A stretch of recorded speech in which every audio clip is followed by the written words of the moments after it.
This is Moses at the well. And here we can see that he is sitting.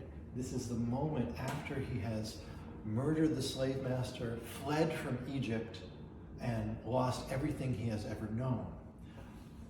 At the well, he meets Zipporah, who will become his future wife. This was highly resonant for me in my own experience as I grew up in New York City and left it and really quit all my jobs and went off to Russia, which in many ways was a desert for me culturally. And I found my oasis, the well, at the Rebekah Academy, where I was studying sculpture. While I was there, I met my future wife, who was the one who allowed me to survive my decade there studying. In the same way, Moses, who is normally depicted as a heroic figure who is actually defending Zipporah, so normally he would be the standing figure and she would be the crouching figure and he would be the focal point. Here it's inverted because I'm imagining that he's very young, he's terrified of the new life that he's entering and the massive transformation he's about to go into, and he's essentially collapsed at the well. And instead it's Zipporah. She is the one who's standing. She is the highest figure, in many ways the focal point. However, she's still framing him because she's going to be the one to support him and allow him to create the transformation with her so that they can make it back out of the desert eventually.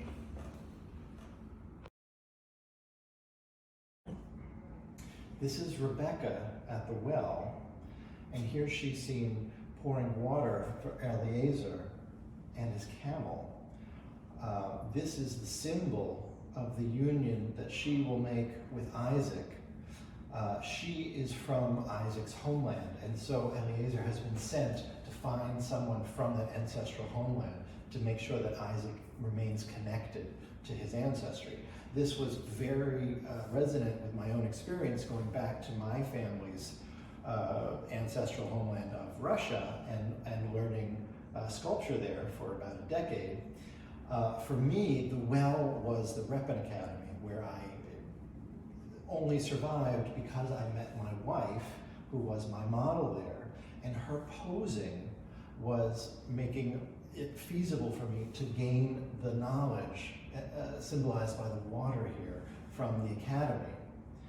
And if you look compositionally, you can see that this sealing of the deal, because in the Torah it's written that whoever gives him and his camel water, offers it, that's the one who's going to want to go back with him. And so compositionally, all the lines draw your eye to that moment. He's looking there, she's looking there, and even the camel who's tilting his head towards the water, and then the drapery is leading you back to this moment. In the initial composition, the smaller versions, there was too much space between them, and the focal point was here. Everything was aiming at her because I was so focused on all of the different matriarchs to bind these. But in the end, this became the important moment. And so all of these compositional lines are bringing you back to here. Here we see the final in the trilogy, Rachel at the well. The initial story, along with the initial composition, had Rachel meeting Jacob at the well. And the story goes that Jacob falls so instantly in love with her that he's filled with strength and allows him to lift this heavy stone from the mouth of the well, allowing her to get the water. Now Jacob has come from far away back to his ancestral home and finds his wife, future wife there. This was very resonant for me as I did the same thing going back to my ancestral home of Russia where I studied, and I found my wife there as well. The initial composition had the flock on this side and Jacob on this side, but I could not find a way to really unite them in a way that made sense. And so this final version, I took Jacob away altogether. The flock is here, and they're creating this activity, especially the baby, as he's jumping up into the mother, and that energy is leading into this sort of splash of fabric coming out of here.